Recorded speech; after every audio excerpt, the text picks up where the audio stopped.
सभी को नमस्कार। करियर फर्स्ट चैनल पर आप सबका स्वागत है। डिक्टेशन लिखने के लिए तैयार रहें। Ready, start.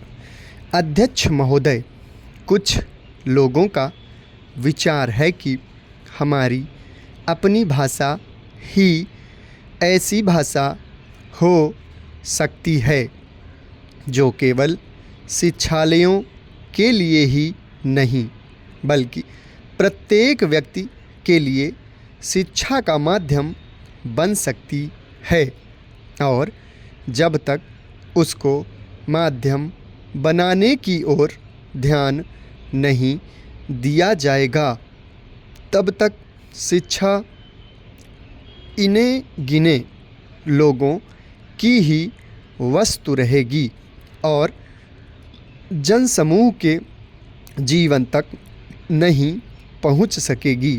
दूसरी विचारधारा यह है कि आज के विज्ञान युग में हम इस देश को यूरोपीय विचारधारा से अलग नहीं रख सकते और न इसका अलग रहना वांछनीय है, और इसलिए कम से कम उच्च शिक्षा अंग्रेजी के माध्यम द्वारा ही दी जानी चाहिए। यदि ऐसा नहीं किया जाएगा तो हम जीवन की दौड़ में और देशों की तुलना में पीछे रह जाएंगे और प्रगति नहीं कर सकेंगे। यह बात केवल शिक्षा के माध्यम के संबंध में ही नहीं बल्कि विचार करके देखा जाए तो बहुत गहरी है और सारी पद्धति के संबंध में है। इससे स्पष्ट हो जाता है कि देश में शिक्षा प्राप्त करने की इच्छा बहुत अधिक है, जो अब शहरों तक ही सीमित न रहकर ग्रामीण जनता में भी दिख रही है।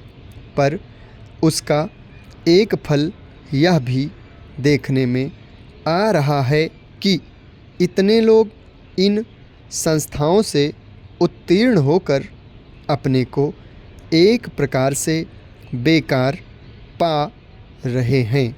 सरकारी नौकरियां अथवा दूसरे प्रकार के काम जो शिक्षित वर्ग को मिल सकते हैं सीमित हैं, और जितने लोग उत्तीर्ण होते हैं उनमें से थोड़े ही लोग उनमें लग सकते हैं या उनमें लगने की योग्यता रखते हैं।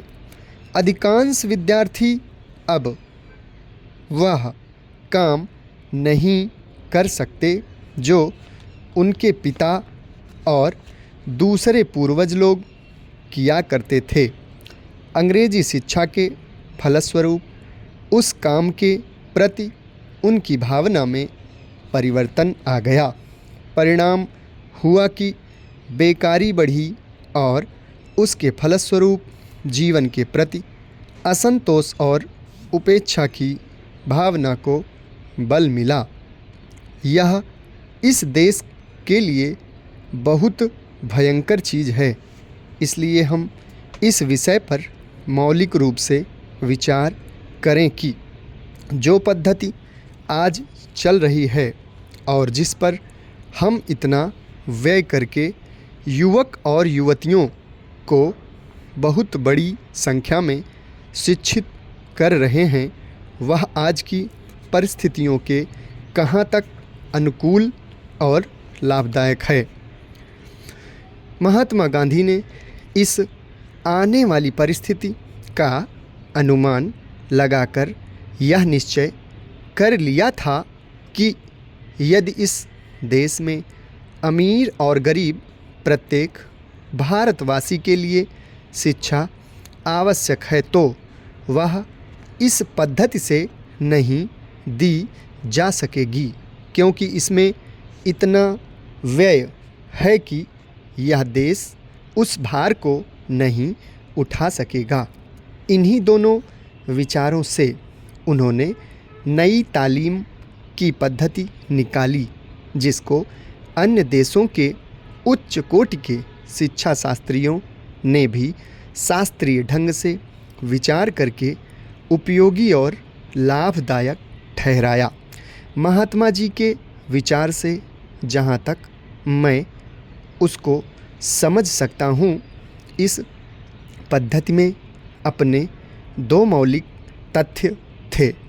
एक तो इसमें शिक्षा केवल पुस्तकों के द्वारा ही दी जाए। समाप्त। धन्यवाद।